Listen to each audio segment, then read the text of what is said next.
Magandang tanghali sa ating lahat. Ngayon, ang pag-uusapan natin ay 3 bagay para hindi ka tamadin sa ginagawa mo. Una, ay dapat pagising mo pa lang ay alam mo na dapat yung mga gagawin mo. Gawin mo na agad, huwag puro mamaya, bukas. Kung kaya mo naman gawin ngayon, bakit ipapabukas mo pa, 'di ba?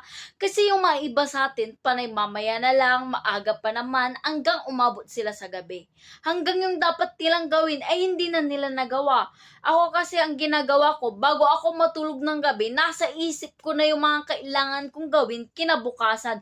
Paggising ko, hindi ko naiisipin yung mga bagay na yun. Hindi ko naiisipin yung mga kailangan kong gawin. Dahil nga, alam ko na.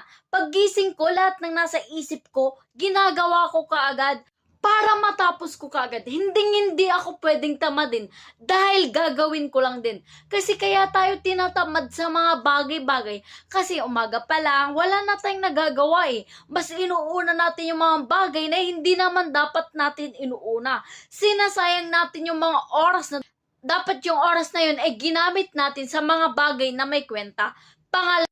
Pangalawa, dapat alam mong idisiplina yung sarili mo, 'di ba? Kapag gusto mo talagang gawin yung isang bagay, kailangan mo na talaga ng time and effort para magawa mo na yung bagay na yon. Kasi karamihan sa atin ngayon, hindi matapos-tapos ang kanilang ginagawa kasi hindi naman nila inuumpisahan.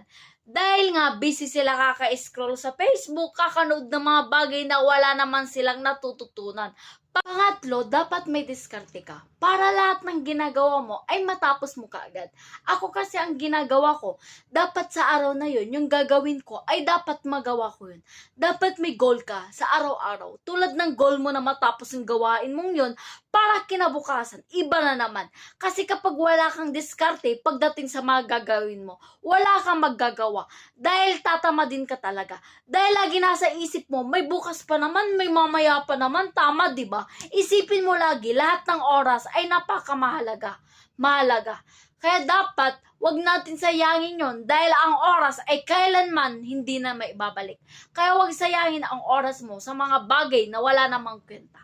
Yun lang mga boys. Sana pa-like and pa-subscribe itong channel ko. Comment ka na din kung anong masasabi mo. Hanggang sa muli, lahat ng narinig mo ay sariling opinion ko lamang. Sana marami kang natutunan. Salamat!